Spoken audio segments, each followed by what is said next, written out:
You're listening to the Iterators of the Imperium.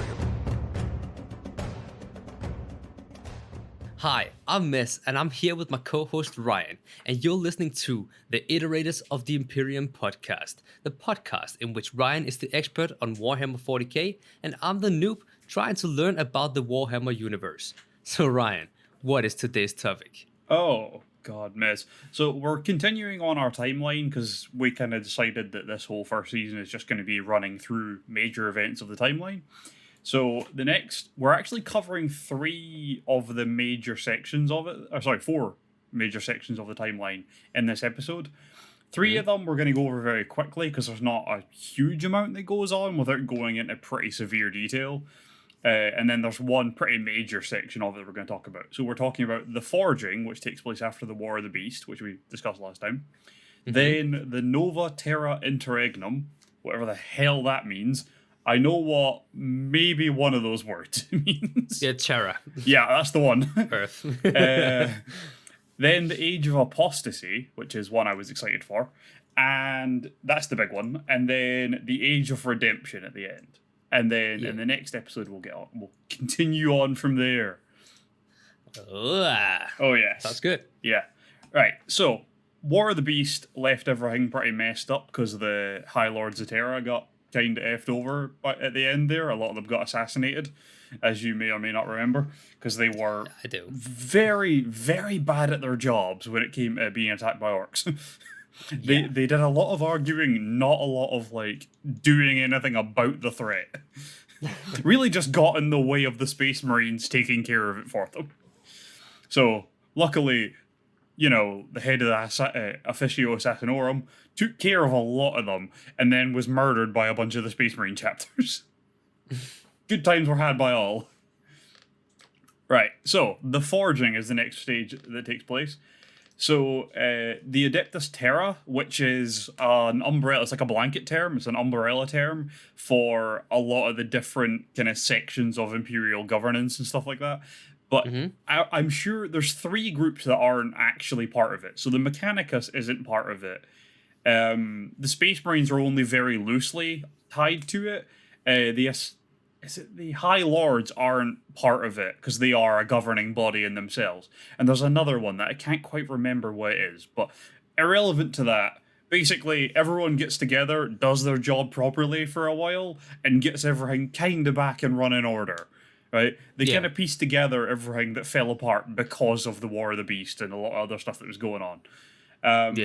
During this time, a couple of major things happen. They find a lot of valuable STCs back from the Dark Ages technology. They find a bunch of them, which is really handy and gives them a big boost in moving forward.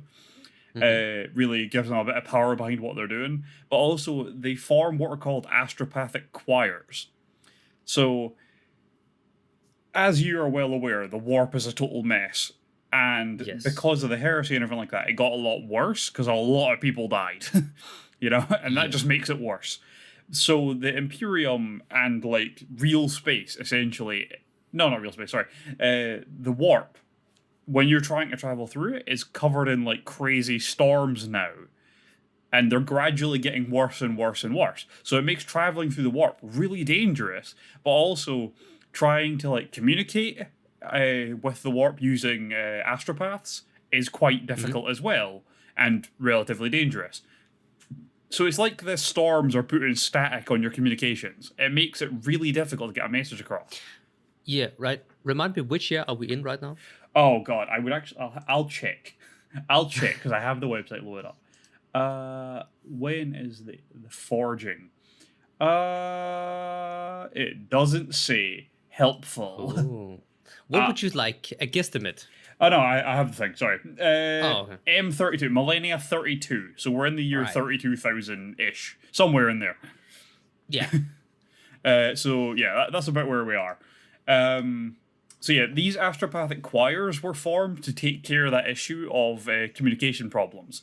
So what would happen is, rather than having one astropath that was really good at using the warp to send messages and stuff like that, you would actually just have a bunch of weaker ones get together in astropathic relays. So they built them all over the place. And it was basically just like a meeting ground, like a temple kind of place for these dudes to get together and all work together to send out a message as like a big wave sent into the Imperium.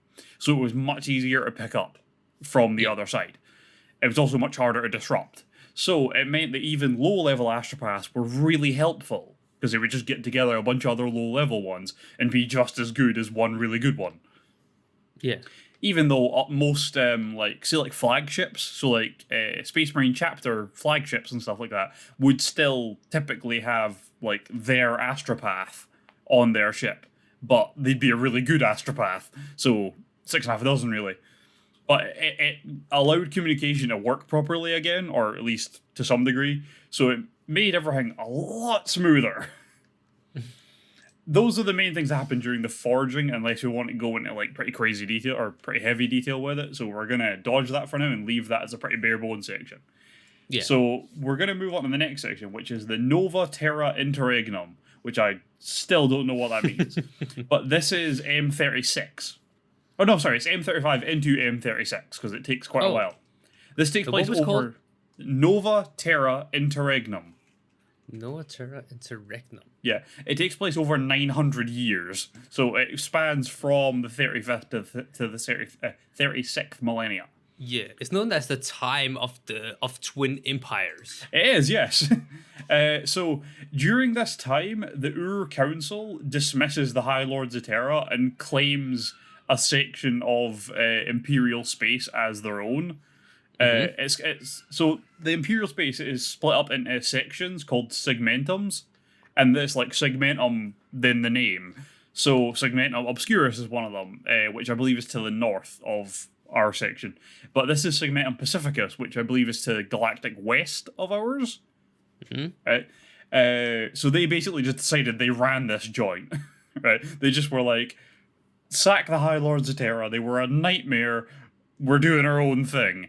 And this just led to the ecclesiarchy rallied the people behind them to try and reunite the Imperium as a religious state and just caused a holy war known as the Cataclysm of Souls. Didn't go well. Went truly badly.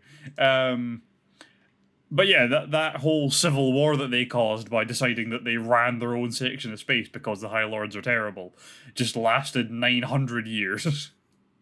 And it ran all the way into the Age of Apostasy. See, so these first couple sections, real quick. Real simple. Bad stuff and good stuff happened in equal measure. Now we get on to the really bad stuff, the Age of Apostasy. Let's go. Let's go. So, M36. By this point, the Imperial Cult, you know, the belief that the Emperor is a god. Yeah. That has taken to a massive scale, right? It's like most people believe in this, from like the lowliest like servant or just random commoner up to like war heroes. So like most people believe in this now, which is not great. No.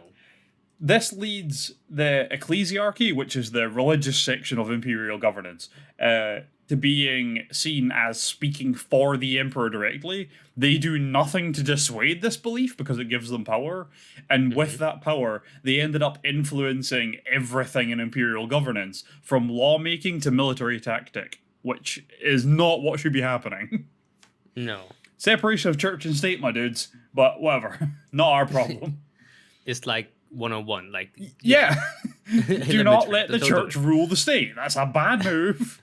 I've seen movies before. It never ends well. It's not in the right. It never ends well, no. No.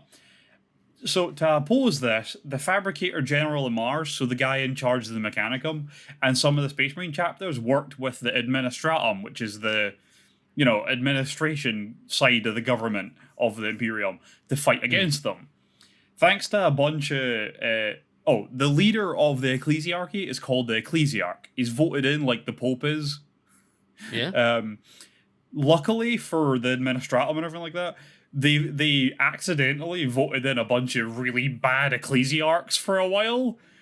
They just had a bunch of really terrible, like ones that were really terrible at their jobs for a really long time, and it weakened them heavily. So the Administratum was able to gradually take back control, which is exactly what we're after. Eventually, the Ecclesiarchy gets effed off with this and moves to a new planet because Terra isn't very welcoming of them now. They go to another planet, they build a giant palace, and begin to form their own military and naval fleets. I believe the military, it's the Fervorous Templars, I believe. No, Fraternist Templars, sorry, because they're a fraternity, they're brothers. Fraternist Templars, as like their main body of their guard. Which is bad, because we don't want the church to have an army. That's how religious crusades happen. So, after about 3,000 years, the new ecclesiarch, called Gregor, moves the ecclesiarchy back to Terra, but in the process, it costs them a lot of money.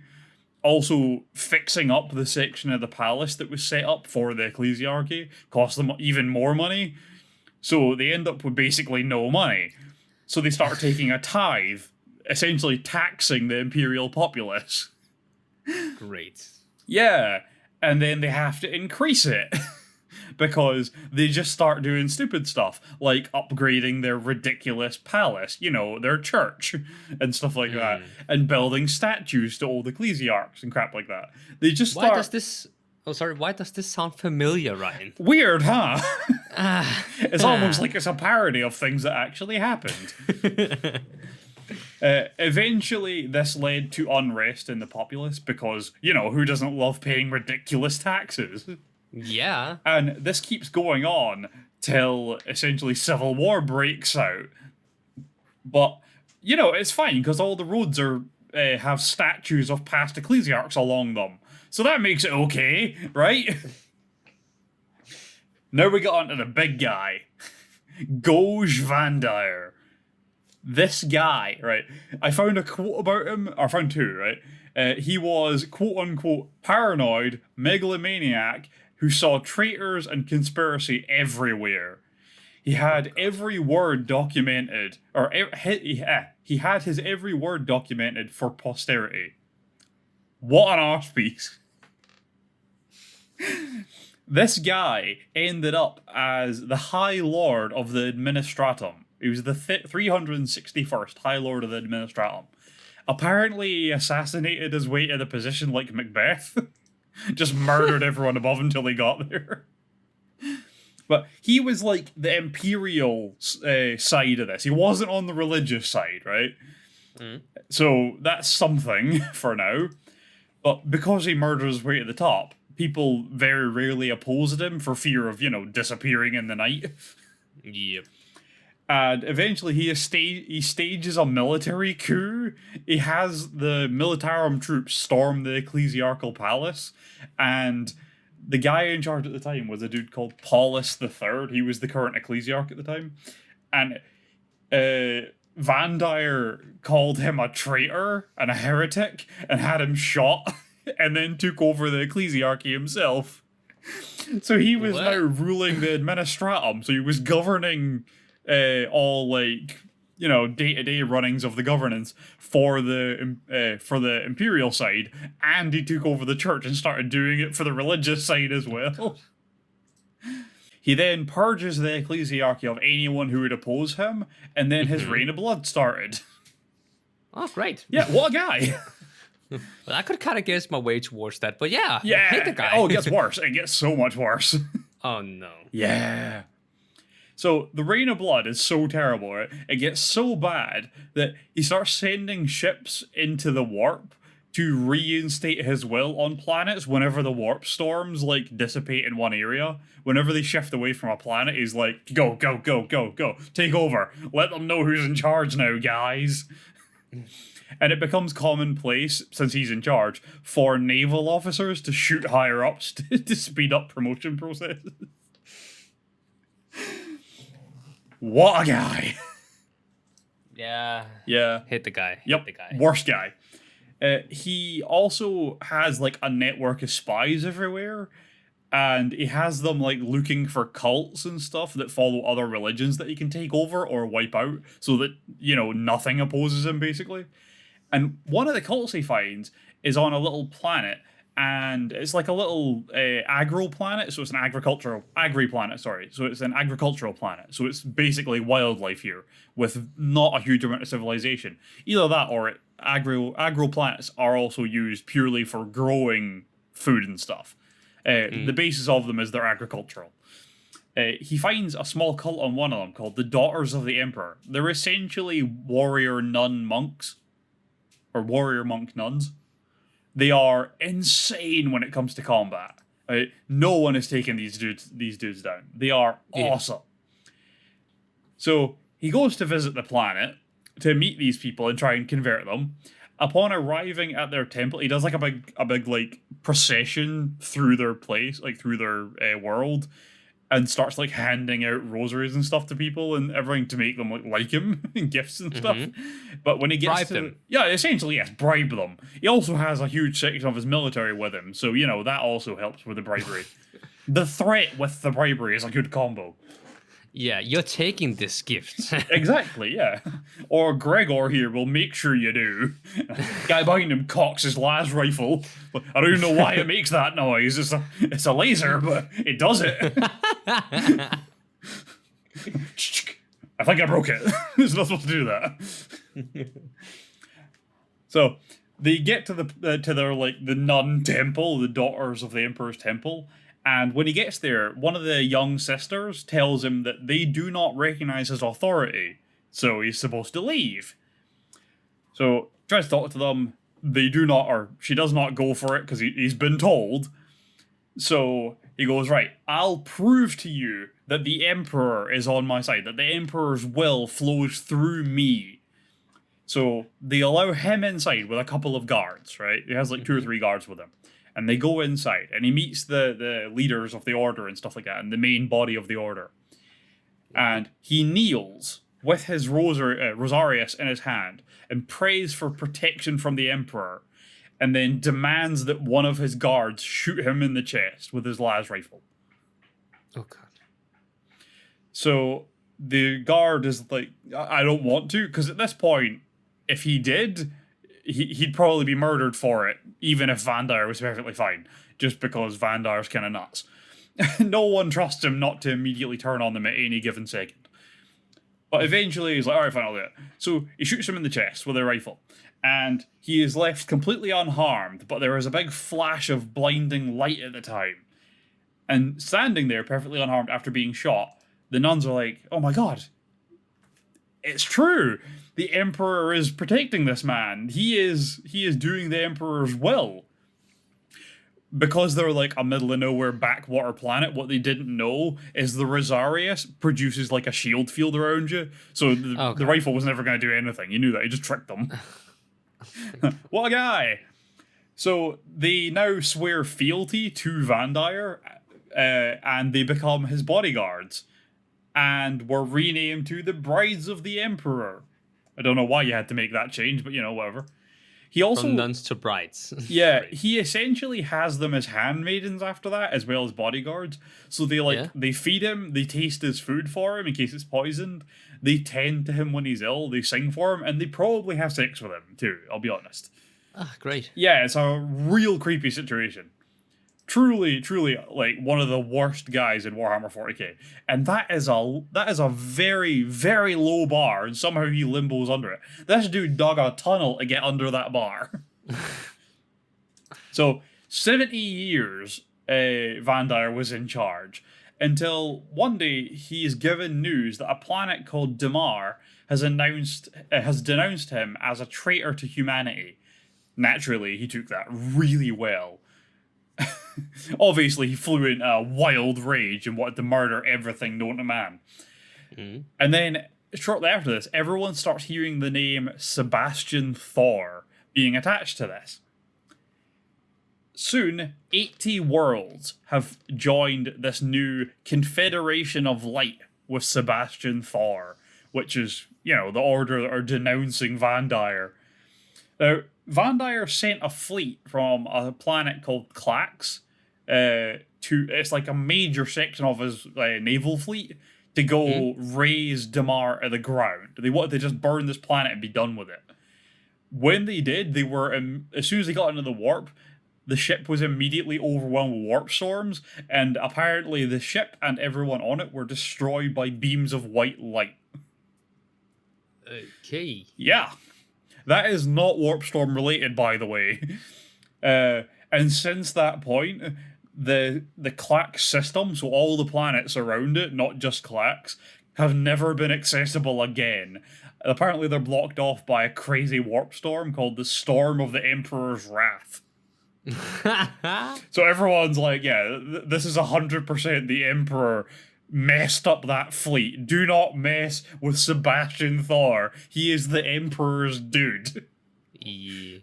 So that just cemented Sebastian Thor as the go-to guy for this. Meanwhile, Thor starts to gain a following. Vandire and his supporters believed Thor was like a demonic entity sent to like undermine and destroy, the Imperial Cult as it was and take down the Imperium. Mm. Actually, it was just a guy that was born on Damar and raised to become like an officer. There's an orphanage system called the Scola Progenium, where basically it's an orphanage that raises people to become Imperial officers and governors and stuff like that. It's ridiculous. All the kids are abused to within an inch of their life every moment of every day. It's god-awful. But he was one of these kids, and apparently started having visions from the Emperor to tell him that the Imperium was falling and what he had to do. And it was this. It was denounce Vandire, start the Confederation of Light, and, take the fight to him. Take him down. That was his job, the Emperor said. So he did. With that giant section of their fleet destroyed in the warp storm from Clax, Segmentum Obscurus, so I believe galactic northern section of the Imperium, went into like massive widespread rebellion against Vandire. Also heavily caused by Thor going around and, turning everyone away from Vandire's nonsense. Yeah. Love that guy. That's amazing. Yeah. So because Thor was such like an inspirational speaker and stuff like that, because, he'd been trained in the orphanage of officers, he rapidly gained a big following, and then the governors of Damar put the army of Damar under his control. And then as they were like taking over, they weren't taking over planets, they were going to planets, explaining their side of the story basically, and people were just joining them. So they weren't being violent about it. They just happened to have an army now. It was at this point basically just protecting Sebastian Thor and the other pilgrims that were going with them and stuff. It wasn't like they weren't conquesting planets. No one was fighting to be on Vandire's side. I can't stress that enough. Plus, he was a good speaker, so that helps. Yeah, basically everyone was like swaying to his side by him just being like, but Vandire's a dick, and they were like, you know what, he's right. This dude's spitting straight facts. So they were moving gradually towards Terra, and Vandire was aware of this. So he was a little bit upset about that. That's a problem in the making. Like that's heading my way, and I don't like it. Now, the entire galaxy was racked by warp storms, as I've mentioned. But Thor traveled without any issue planet to planet. So he was dubbed Abstracta Preominous. It translates to the Master of the Warp. It's a great title. Did he have like any whipways or something like that? No. The warp storms were just not in his way anymore. People believe that the Emperor was essentially moving the storms out of the way or protecting his pilgrimage. Yeah, because the secret project that the Emperor had, Yeah, that failed real bad because of Magnus. I was like, I remember where he came in like the Kool-Aid man, and yeah, did the thing. But I thought, I don't know, maybe you haven't told me everything, and you were about to, come back to that, but that's still in the gutter. Well, I'll be honest with you, right? That situation doesn't improve. Oh, okay. Well. The Emperor's still essentially a corpse on a throne now. I don't know. Much.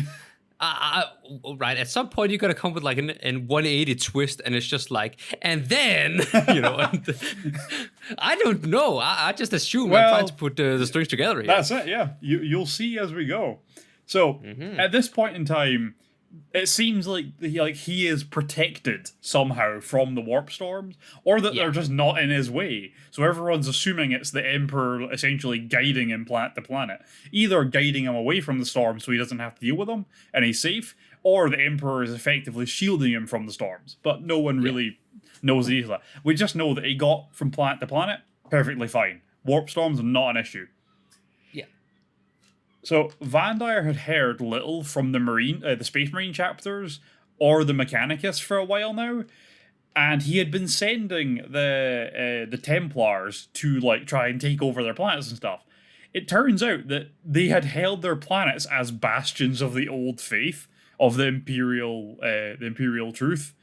So none of those planets had changed. They had all just decided to hunker down and just kill anyone that turned up to try and enforce Vandire's nonsense. Oh. Yeah. But with the Confederation of Light traveling and taking over planets and making things right in their wake, the Mechanicus and the Space Marine chapters rallied alongside them.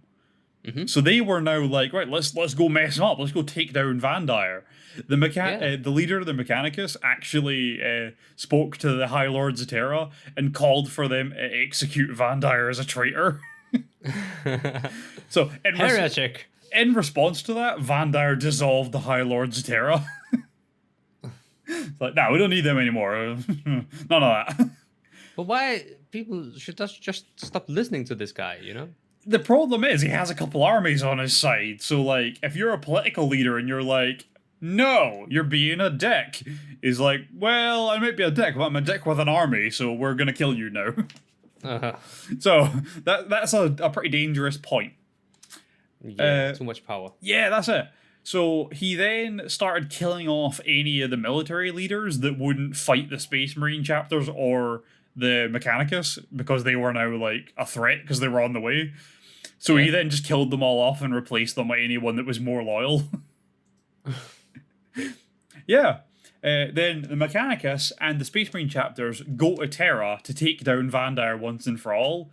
But the Ecclesiarchal Palace, it had fallen mostly into disarray, but the inner sanctum of it was essentially an impregnable stronghold, because that's where Vandire was staying, obviously. And he kind of saw people were getting kind of upset with him, so he was let's keep this bit good.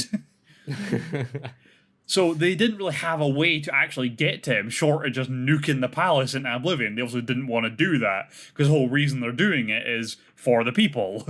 You don't want to mess up the people in the process of trying to protect the people.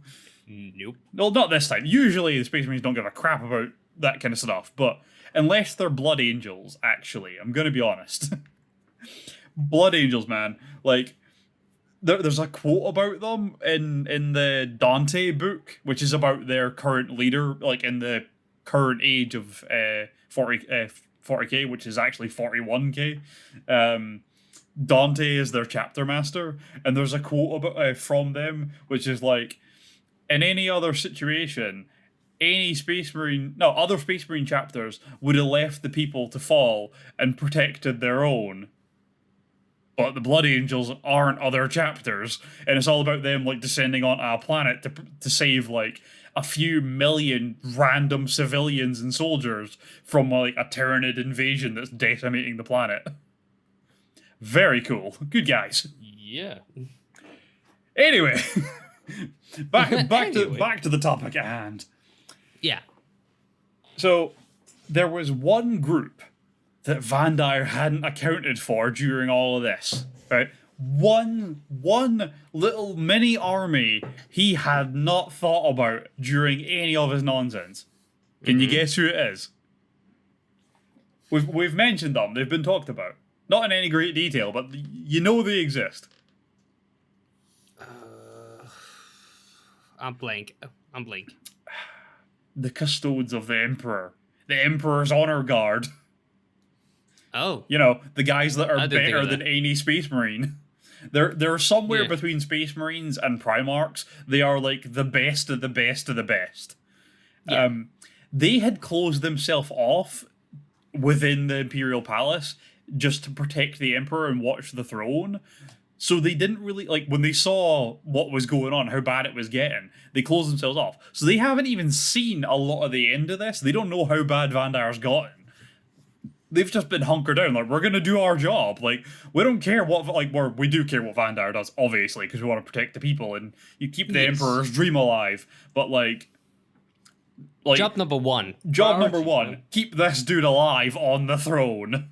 Like, if Vandire tries to get in here, we're putting him on a spike and hanging him from the palace. But until that day, we're keeping this dude safe on his shiny throne.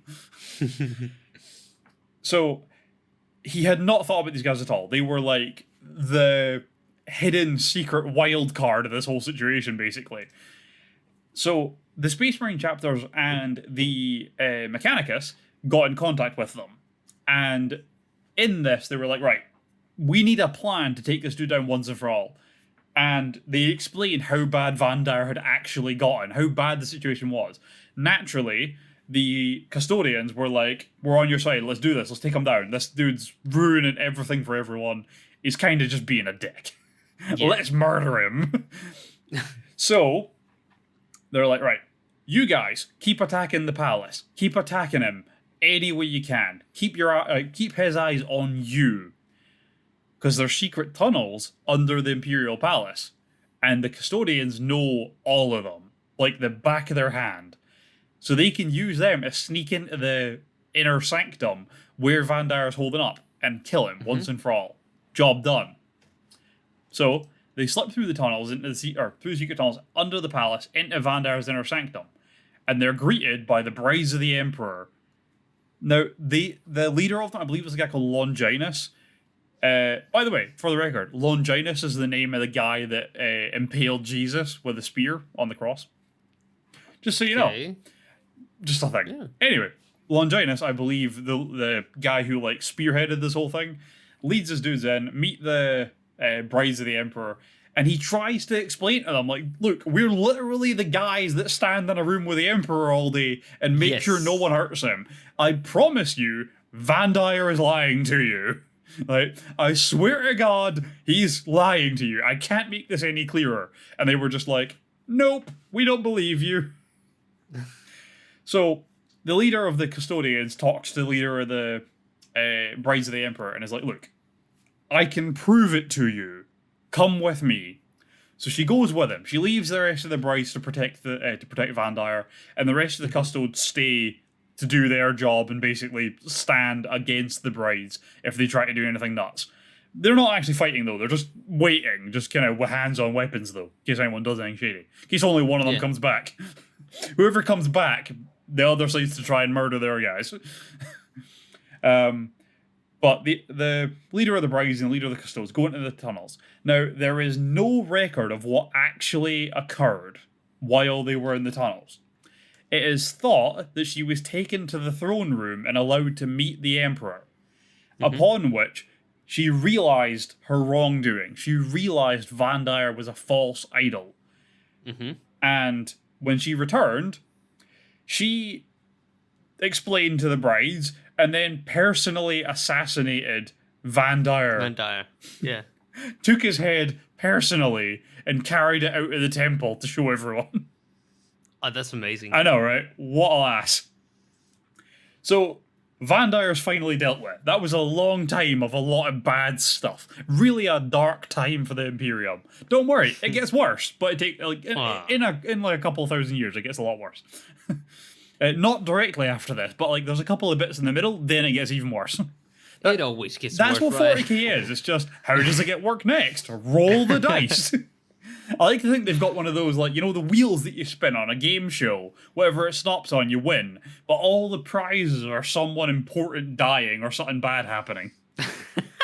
That's just every day. Spin the wheel. Ah, we raised the taxes today. That's lucky. It almost landed on, I don't know, the Emperor dies again. Like, it's a whole thing. So, shortly after this, Sebastian Thor was tried as a heretic and a traitor. He was found not guilty, and then was instated as the new ecclesiarch. So he's in charge of the church now. Which is Excellent, it's exactly what I wanted. Things got a little bit better, because Sebastian Thor is the man. Then the Ecclesiarchy was banned from having men-at-arms. They're not allowed to have soldiers anymore. Which is great, because that went real bad last time.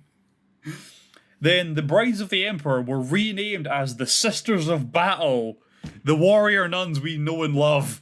That's what they are. They came from this. Oh, God. And they became the Ecclesiarchy's military arm. Because they are not technically men at arms. Sebastian Thor genuinely used that level of semantics to have some form of military force. But to be fair, they are literally the Brides of the Emperor. They will do anything to protect. They are essentially like very mobile, very active versions of the Custodians, but they're human instead of Space Marine-y.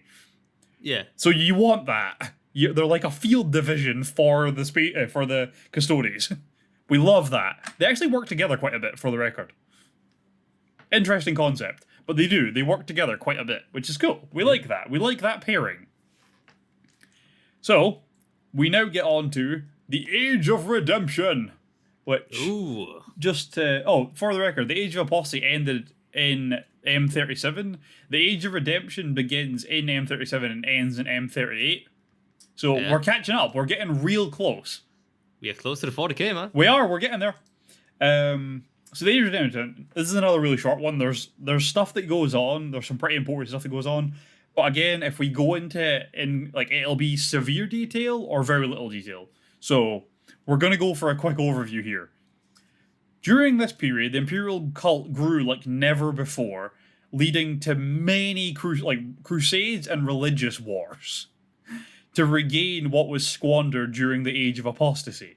So it was, again, they were trying to get everything back under control, round everyone up again, get everyone back on the same page, and put right a lot of the damage done by Vandire. Yeah. Right? Good stuff happening. But because of the sheer amount of crusades and wars and stuff they were doing, it led to Imperial troops being spread thinner and put into much longer campaigns. So it left a lot of worlds wildly inadequately defended.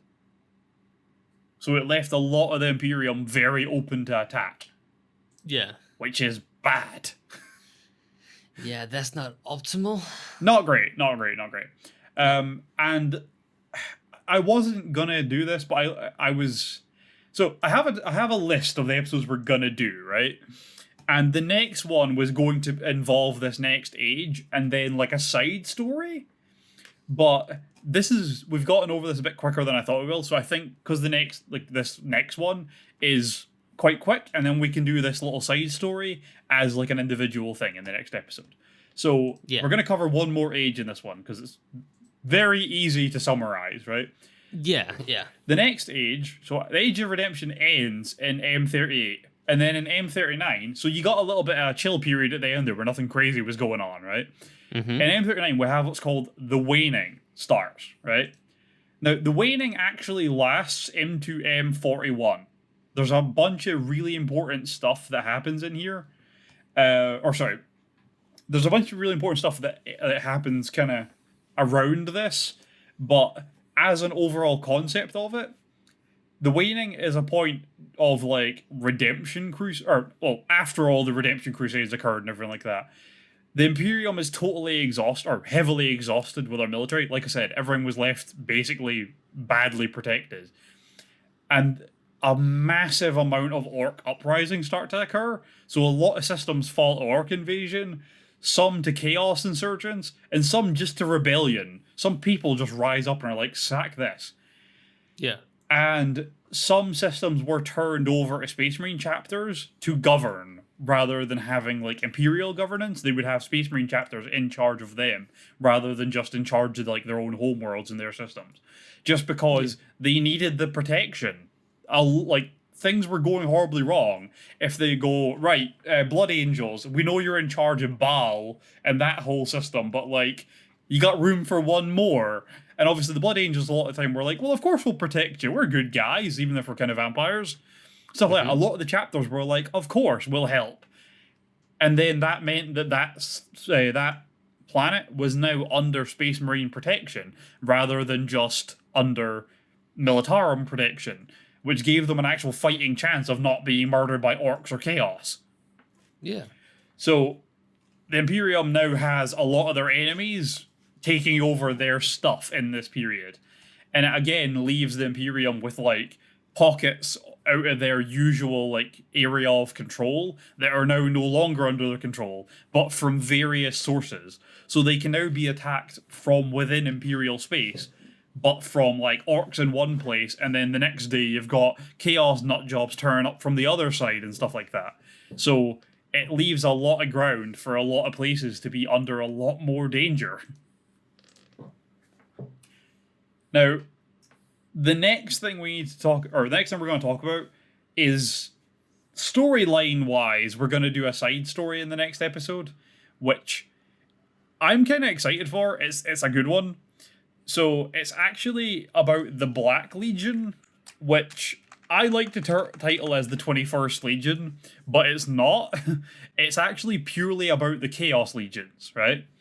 Yeah. So while all this has been going on, all the stuff we talked in this episode, and the forging, and the Age of Rebirth with the War of the Beast and all that, while that's been going on, obviously all the traitors were pushed back to the Eye of Terra. Eye of Terror. I was going to say Eye of Terra there. That was weird. They're all pushed back to Eye of Terror, which encompasses a huge amount of warp space and a huge number of planets. So there's a lot going on in there. A lot of the legions just start, like the traitor legions, just start fighting amongst themselves. Like the Emperor's children seem to take it upon themselves to try and wipe out anything that's left of the Sons of Horus. Just because they're like, you guys led us into this. You're the ones that caused all this. They're not. Everyone agreed to this nonsense. They just were bad at it. But there's a lot of like civil war essentially goes on, even amongst the traitors within the Eye of Terror. But out of that comes the 13th Black Legion. No, the Black Legion, not 13th Black Legion. Out of that comes the Black Legion, which is a legion comprised of a lot of the traitor legions, like sections of them that have just grouped together to make up a new legion that believes more so in like their own ends rather than in Chaos's ends, if you know what I mean. So like, I'm not too sure. So like the Thousand Sons, Magnus's dudes, are sworn to Tzeentch, right? They follow what Tzeentch wants. They work to Tzeentch's ends. Stuff like that. A lot of the legions are actually for one Chaos God, and they work for their benefit. The Black Legion is more like, we're working for our benefit, sack the Chaos Gods. But they are Chaos Space Marines. They are traitors. They're just like, all the ones from like all the other legions that are aligned with particular people were like, or all the Space Marines within those legions that didn't agree with that got together and basically built a legion based on brotherhood and fraternity rather than like following the leader. They were like, no, we're working together. This is for us. We're doing this for us. We're a brotherhood. We're us. We're doing this like that. So we will be talking about that in the next episode, which is, it goes on during all this stuff. Yeah. Yeah. Because we want you to know how those guys come together and, their leaders and who's in, and, what they're actually all about, And then we get onto the Black Crusades. Now, that's going to be another two-parter. Episode 13 and 14 are going to be another two-parter, which cover the time of ending, the Great Rift, and the beginning of the Age of the Dark Imperium. Ooh. Very cool. But before we do the 13th Black Crusade, I'd like you to know, a little bit about the bad guys in that situation. Because the time of ending is the bad guys turning up, and it is the Black Legion. But we want you to know what that means for everyone. Yeah. Yeah. The Black Crusades are just them venturing out and doing stuff in real space and stuff like that. They just pick a goal and go do it. And no one really knows why. But we'll get into that a bit in the next episode. To be fair, actually, I think in the next one we'll cover the Black Legion and a few of their crusades just to give you an idea what they were all about. Yeah. And then the time of ending is the 13th Black Crusade is the important one. Yeah. But that's going to be very fun. Looking forward to it, man. Yeah, and we're actually, for the record, since in this episode we covered the Waning, we're actually up to M41. We're literally past the 40k mark now. Hey, let's go. Yeah, Fireworks. we finally Boom, did boom, it. boom, boom. Woo! Hey. It's been a long road. It took us 11 episodes to get here. It's good. It's good. It is. It's good stuff. Yeah. Man, been a long journey. But it's been a great one. Has it? It's been like we've been recording like once a week for the last couple of months. Whoa, it's actually been some time now. It's been like 4 months we've been doing this now, which is crazy. Yo. Oh, for the record, I want to take the chance because we very rarely mention this, right? You can find us on Twitter at Iterators OTI. If you search Iterators of the Imperium, you will find us. You can find us on Instagram at Iterators of the Imperium. As I set that up yesterday, I forgot to tell you. Yeah. It's fine. And on YouTube as well. We're Iterators really of behind the on that, Imperium. mess. We need to catch I up. know, but we have it. We have it. It exists. There are 4 episodes, I believe. We're quite behind. But yeah, don't stop tuning into the Spotify podcast as well, guys. Of course. Also on that topic of Spotify, we are actually now live on 5 platforms. So we are live on Anchor, where you can listen to us. You can listen to us on Spotify, Apple Podcasts, Google Podcasts, and Amazon Music. So we've added a few sources there, if any of them are more to your liking or more comfortable for you. I personally like Spotify for my podcasts, but I know a lot of people are, on the Amazon side of things, because Amazon Music's pretty good. It is pretty good. Yeah. Like, Audible's where I go for my audiobooks for all this 40k nonsense, so I do get it. Yeah. So no excuse, anybody. No excuse. Y'all have to get involved now. Tell your friends. Also, we're only on episode 11, but when we get to season 2, we are going to have more new stuff coming out. We are planning on launching a Discord server. We are planning on launching a Patreon. Also, we're going to be doing new styles of episodes, little mini ones where we play game shows that me and my partner are designing for Mez, where we make him the contestant on a game show and quiz him on what he's learned about 40k. So they're going to be little mini episodes that go up amongst all the others. So there'll be some little like midweek content coming out for you at some point. We will keep you guys posted. In which you guys are actually going to see how we look, and not just from the art. Oh yeah, there's going to be good visuals for this. Oh god. Yeah. Let's get it. Also, we do have more artwork getting made. I've been commissioning emotes for the Discord server. So when you guys get on there, you're going to see my wonderful friend Eli's great artwork of a bunch of different major characters. So at the moment, we have 3 emotes currently made. And just to give you guys an idea, we actually, I'm going to give you a little teaser here. We have one of them, which is an adorable version of a orc mad dog, or the Pain Boys, as they're better known, which I just love. I'll be honest with you, Mez. I'm hoping to get a bunch more of them made. I'm hoping to get quite a lot of them. Apply everyone's tastes. Yeah. I think that's all the stuff we need to shill for now. Till we get merch, then we can start shilling that. Yes, sir. So yeah, thank you guys for listening to Iterators of the Imperium podcast. It's been a pleasure, and we will see you in the next one. Take care and peace. Bye.